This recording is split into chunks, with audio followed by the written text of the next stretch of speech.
Boa tarde a todos, bem-vindos aí a mais uma live do CopTI. Hoje nós vamos trazer um conteúdo, já um novo ciclo, né? Vamos trazer uma informação aí um pouco diferente, vamos trazer uns conceitos do que nós já vimos falando aí nas últimas lives, né? Que é o NIST, só que hoje mais aprofundado, então, nesse produto, né? A gente sempre traz eles como uma introdução. Pessoal, quem não conhece o CopTI, então, é uma associação aí de empresas de tecnologia de norte a sul e leste a oeste do Brasil, onde o nosso propósito é disseminar conhecimento e cultura em cibersegurança para pequena e média empresa e todos os demais profissionais aí de tecnologia que se interessem aí na área, né? E é um conteúdo, na verdade, indispensável, né? Como a gente já vinha conversando aí, toda e qualquer empresa, pessoa, usuário, todo mundo precisa se ater aí a muitos pontos aí de segurança, né? E essa questão é realmente algo cultural. E hoje eu vou dar a abertura então com o Guiral. Guiral, fiz só essa introdução. Vou passar para você ali que produziu o conteúdo.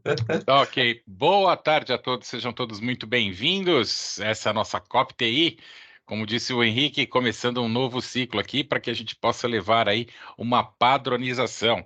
A origem desses documentos e desse conteúdo que nós vamos ver foi produzido pelo próprio NIST para divulgar a segurança cibernética para pequenas e médias empresas, né? Porque a gente sabe que a gente precisa cuidar do nosso principal ativo, que são os nossos dados. E sem a segurança cibernética, a gente não vai a lugar nenhum. Então, vamos falar dos nossos fundamentos. Vamos lá, Henrique, bora lá.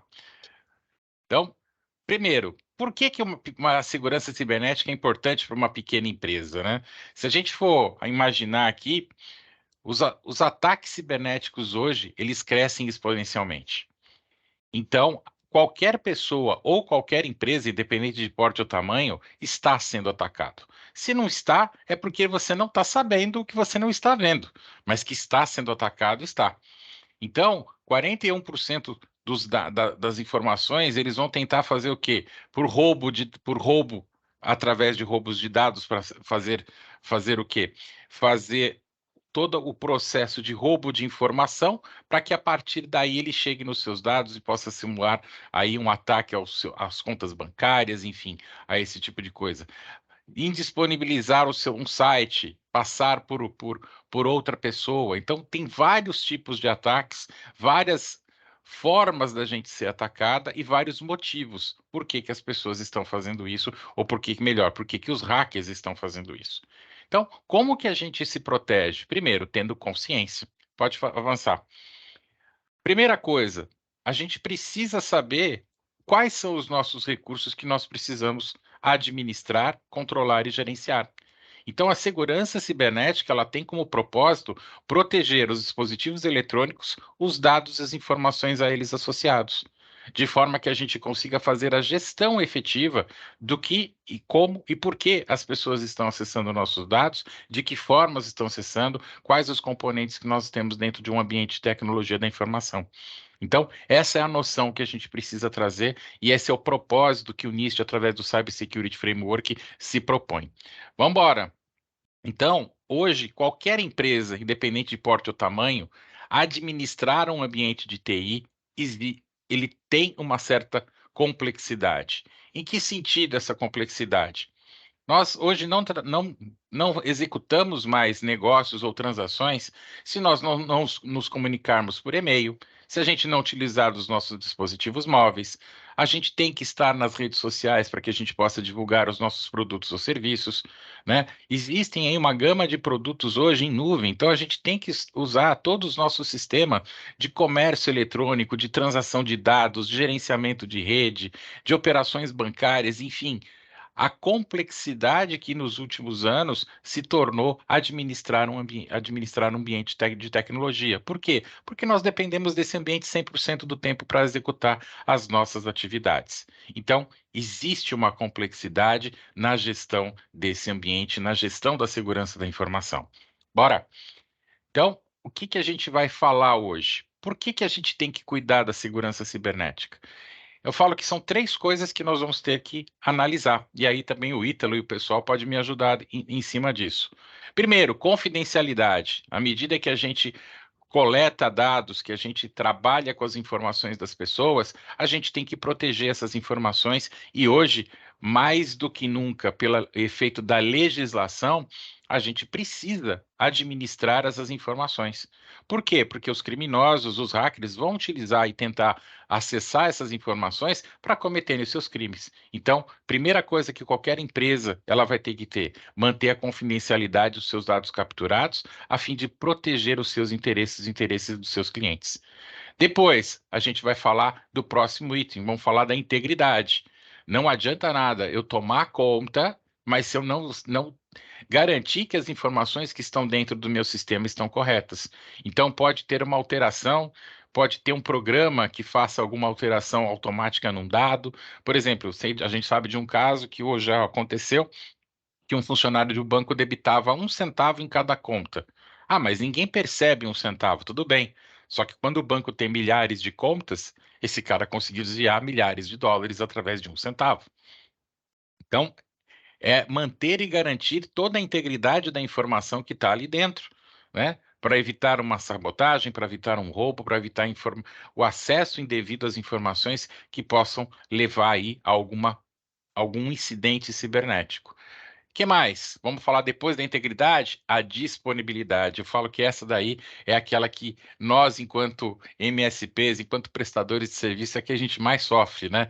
Porque se fica indisponível, meu amigo, o helpdesk toca, todo mundo liga perguntando, vai demorar? Mas já não tá, não vai, não entrou de novo, né? Ou seja, a disponibilidade hoje, a necessidade das pessoas em que os recursos estejam disponíveis é tremenda. A gente não consegue fazer nada hoje se a nossa rede, se os nossos computadores, se a internet, se todos os nossos dispositivos não estiverem prontos e aptos a ter essa disponibilidade.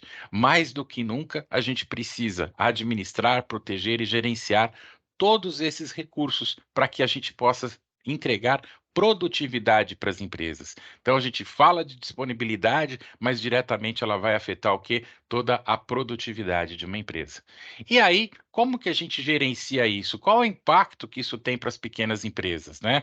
Por que que a gente, por que que a gente se torna vulnerável, né? Porque os hackers acreditam que a gente pode ser um alvo mais fácil, porque proporcionalmente a gente vai ter menos capital para investir nos requisitos de segurança.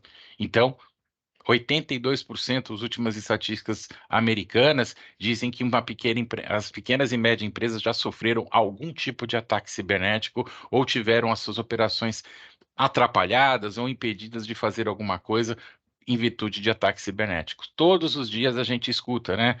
Essa semana aqui a gente está aí com um distribuidor de informática com problemas de ataque, tem aí os tribunais de justiça que a gente já viu, então, ou seja, isso parece ser grande. E nas pequenas, como que acontece? No nosso dia a dia, a gente sabe o quanto que isso afeta as pequenas empresas. Isso vai afetar diretamente no custo dos negócios. Quanto tempo que eu posso ficar sem acesso às informações, sem entregar os dados para os meus clientes, sem entregar a minha prestação de serviço? Então, para retornar esse ambiente à operação, ele pode se tornar muito custoso se eu não fizer o investimento correto, se eu não tiver uma camada de proteção eficaz. E pior do que isso, né? Aquilo que a gente leva anos e anos para construir, que é a nossa reputação, ela simplesmente pode desabar em 30 segundos.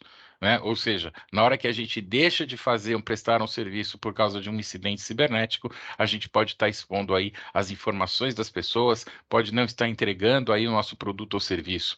Então, a gente precisa, né, manter essa reputação, garantindo que os dados estão seguros. Então, esse é o desafio que a gente tem para a pequena e média empresa, né? Que recursos que a gente vai falar aqui? Então, o principal recurso que nós, aqui no CopTI, estamos utilizando como base para nosso trabalho é o NIST Cybersecurity Framework. E a gente pode entender um pouco mais sobre ele nesses documentos. No Brasil, a gente tem o Governo Digital, um site do governo federal, onde estabelece os principais parâmetros de como o governo, faz a governança, né? Ficou até estranho, né? Mas como que o governo levou essa questão da segurança da informação para todas as instituições do governo, para autarquias, né? E de certa forma esse documento serve para nós também como base, porque ele utiliza o NIST como sendo o principal instrumento para levar a segurança da informação para todos os lugares. Então, tá aqui, fica a dica para quem não conhece esse guia, dá uma lidinha, dá entrada lá e conhecer um pouco mais. E aí a gente vai falar um pouquinho dele, né, do NIST. Como que a gente pode olhar essa estrutura, né, esse framework, ele tem um propósito de fornecer um processo contínuo para esse gerenciamento dos riscos. Ele é para organização de qualquer porte ou tamanho, tá? E que já possua ou não possua um gerenciamento, ele vai se aperfeiçoar.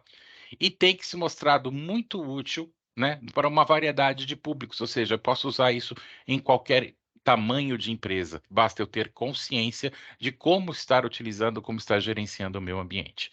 Bora? Vamos falar então um pouquinho do Cybersecurity Framework. Ele é dividido em 5 itens. Então, vamos lá. É o identificar, o proteger, o detectar, o responder e recuperar. Então, são as 5 principais funções que estão divididas em 23 categorias, 108 subcategorias e mais referências informativas. O que o NIST se propõe? Ele se propõe a fazer o gerenciamento, a fazer a proteção, a detectar os problemas, a mostrar como que as pessoas e a área de TI deve responder a um ataque cibernético e qual o planejamento que eu tenho para recuperar os meus dados. Então, de uma certa forma, isso daqui é cíclico. Cíclico que forma? A gente nunca vai parar de fazer. A gente sempre vai estar recuperando isso o tempo todo, a gente sempre vai estar voltando ao princípio, porque todos esses itens têm que ser feitos rotineiramente. E aí, administrar um ambiente de forma que ele possa proporcionar uma maior segurança para os usuários, para quem a gente fornece os nossos serviços, é fazendo uma padronização. Porque assim, qualquer pessoa, qualquer empresa que venha prestar um serviço, ela está seguindo um modelo. E ali fica muito mais fácil de você gerenciar quais são os itens que a gente precisa estar atento a todo instante para que as informações estejam corretas. Pode passar, meu amigo Henrique. Vamos falar então do primeiro, e aí eu vou puxar a conversa agora. Vou puxar Henrique e vou puxar Ítalo para dentro dessa conversa, para que eles possam me ajudar. Ei, meus amigos, como que vocês estão vendo aí a identificação dos recursos dentro dos nossos clientes, dentro do nosso mercado? Como é que isso é visto por vocês? Boa tarde, sejam bem-vindos. Bom, Guilherme, boa tarde. Ítalo, eu fiz a abertura, você quer fazer algum comentário antes? Pode ficar à vontade. Boa tarde, Henrique. Boa tarde, Guiral. Que Tarde. aula, hein? Que aula que nós já tivemos aí nesse início.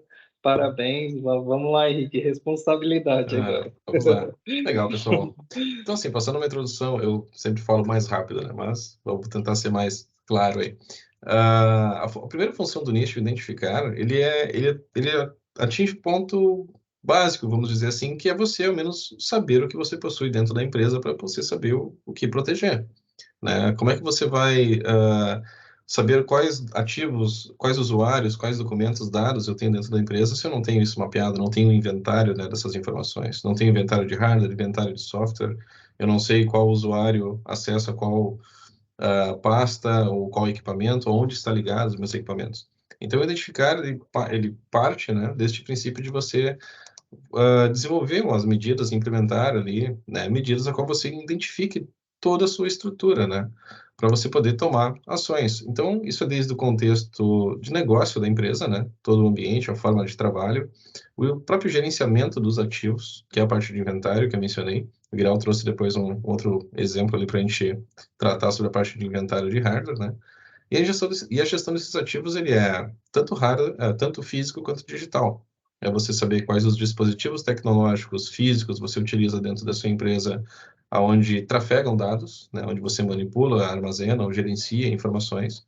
O próprio dado é um ativo, né, que é o ativo hoje principal, indispensável e o mais importante de toda empresa, né? Aquela premissa lá do seu novo petróleo, né? Sim, e o dado nunca vai acabar, né? Tá? Então, todas essas informações é importante ser mapeado, ser inventariado, né? Você ter, a empresa ter a ciência de onde está trafegando os dados. Até depois, o Ítalo pode complementar, o próprio processo ali de adequação LGPD, por exemplo, inclui você ter todo o mapeamento ali do fluxo do dado onde ele passa dentro de uma empresa, né? Então, para você fazer isso, obviamente, você tem que ter fazer, vamos dizer, seguir essas normas ali para você poder, né, ter essas informações. A parte da governança, que é justamente você deixar todo o seu ambiente, toda a sua estrutura tecnológica de fato operacional para executar todas as tarefas que você necessita, né, para as operações do seu negócio. Então, a governança em tecnologia é justamente isso, né, você poder utilizar o máximo aí de todos os seus recursos, né, da melhor maneira. E a avaliação de risco, você fazer toda, então, essa análise do que você possui, aonde você tem, o que você faz dentro da empresa ali, qual item ali representa um maior risco em caso de um incidente, em caso de um problema, o que eu preciso ter maior atenção, né? Essas avaliações aí são extremamente importantes para você depois poder tomar ações em casos de incidente aí ou falha. Beleza? Pessoal, vou passar para o Ítalo ali um pouquinho. Quer complementar aí toda essa questão que eu mencionei ali sobre os dados, você que é um especialista aí na LGPD. Claro, eu falo um pouquinho mais devagar, mas eu chego lá também. Como o Henrique falou, né? Você ter uma gestão eficiente da sua segurança da informação, automaticamente você vai de encontro com o que a LGPD pede, né? Da sua empresa. Porque uma parte do que ela pede é que você cuide da segurança da informação. Então, vai ter gestão, vai ter governança, vai ter avaliação de risco. Aqui é a avaliação de risco da segurança da informação. A gente vai fazer uma avaliação de risco da privacidade um pouquinho maior para a LGPD, mas, na verdade, um framework como esse do NIST já é um passo, você adotar isso na sua empresa é um passo muito significativo para você ficar em conformidade não só com a LGPD, né, com uma série de leis de privacidade, mas também a gente está vendo aí que as leis que envolvem segurança de informação, Marco Civil da Internet, nós estamos vendo uma série de leis evoluindo, né? Então, a empresa que não se atentar não é só LGPD, na hora que menos notar, tá com uma série de problemas. Eu falo que é como um carro quando sofre um acidente, né? Você vai aprofundar e vai ver que o cara estava bêbado, vai ver que estava sem carteira, vai ver que, né? Não é só o problema que você está vendo. Então, não é só LGPD. Você pode ter problema com a LGPD e na hora que for investigar a sua empresa, ter uma série de outros problemas apresentando. Portanto, um framework como esse previne muitas coisas, né? Quando a gente fala legalmente, previne muitas coisas, mas tem aquele ponto essencial que o Guiral falou, você não ter um problema de disponibilidade, a credibilidade da sua empresa está lá no alto, né? A gente está vendo empresas muito grandes com problema de disponibilizar os seus serviços. É credibilidade pura. Então, essa tensão com a segurança da informação tem um valor jurídico, mas tem um valor comercial muito grande nesse momento. Gigantesco, eu diria que esse valor, né? Ou seja, qual o custo da nossa inoperabilidade da nossa atividade, das nossas empresas no dia a dia. Ou seja, é a reputação que está em jogo, é a credibilidade que está em jogo, né? E dessa forma a gente não consegue desenvolver os nossos trabalhos. Então, olhar para os recursos, olhar para quais são os processos críticos, olhar para fazer a gestão desse risco, ele é muito importante, né? Não significa, muitas vezes, o que a gente mais percebe na pequena empresa é que nunca há recurso para investir. E aí o recurso ele aparece na hora que você é atacado ou na hora que você tem que recuperar um ambiente. Então, por que eu vou esperar ser atacado se eu posso tomar atitudes preventivas que muitas vezes têm um custo baixo, né, no sentido de controle e gerenciamento? Se eu sei qual o meu risco, eu vou me programar para que eu possa fazer a mitigação desse risco. Então, é neste sentido, muitas vezes, que os frameworks, principalmente o NIST aqui, é o primeiro nível de segurança que uma empresa deve implementar. É o mais básico de todos, né? Porque não há cultura estabelecida no trato de risco e segurança. Então, a gente precisa levar este conhecimento para as empresas, de forma que elas comecem a ter noção dos seus riscos, quanto que ela está exposta, né? Quais são os recursos, como é que as pessoas estão utilizando o recurso. Se eu não estabeleço regras políticas do uso dos meus recursos tecnológicos, como que eu vou proteger esses recursos? Eu falo hoje que a gente tem que olhar, né, os nossos dados sobre 3 aspectos: sobre o aspecto tecnológico, sobre o aspecto humano e sobre o aspecto legal. Senão, se a gente não olhar para as 3 coisas, se eu só investir no tecnológico, não investir no humano, não investir no legal, ou investir no legal e não investir nos outros 2, eu brinco que eu vou estar com o pato manco. Por quê? Porque ele não vai conseguir, eu não vou conseguir ter um ambiente estabilizado, eu não vou conseguir dotar a minha empresa e os meus recursos da segurança necessária para me proteger sobre os ataques cibernéticos. E aí, quando acontece um ataque, né, eu fico que nem aquele desenho do Pica-Pau, que o urso ficava que nem louco de um lado para o outro, porque não sabe o que fazer, não sabe para onde correr. Então, é essas situações que a gente precisa evitar, adotando um modelo que nos dá parâmetros, que nos dá informação de como conduzir todo esse processo, né? Pode avançar, Henrique, vamos lá. Então, Guiral, eu não tenho dinheiro. Tá bom, mas você consegue fazer uma planilha em Excel?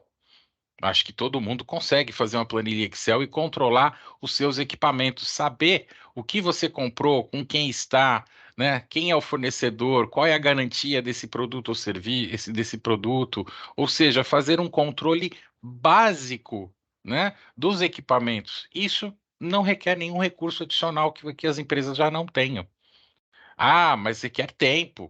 Sim. Ué, tudo vai requerer prioridade e tempo, priorização das atividades e tempo. Por isso que muitos de nós já utilizamos ferramentas automatizadas, né, que é o nosso conceito, né, de prestação de serviços gerenciados, onde a gente vai utilizar de ferramentas automatizadas para que possa proporcionar isso. Então, tanto o inventário de equipamentos quanto de software, na próxima a gente vai ter aí uma planilha de software, né, pode ser o princípio, o começo para que eu possa conhecer um pouco do meu ambiente, para que eu possa ter gerenciamento. Aí eu já usei a mesma fonte, no caso, para as letras, né? Aí, agora no final aqui apareceu essa imagem aqui que tinha sumido. Entendi. Bora lá? Bora lá. Quer que eu abra? Vai lá, senhor Henrique. Pode fazer a abertura. Olá, pessoal.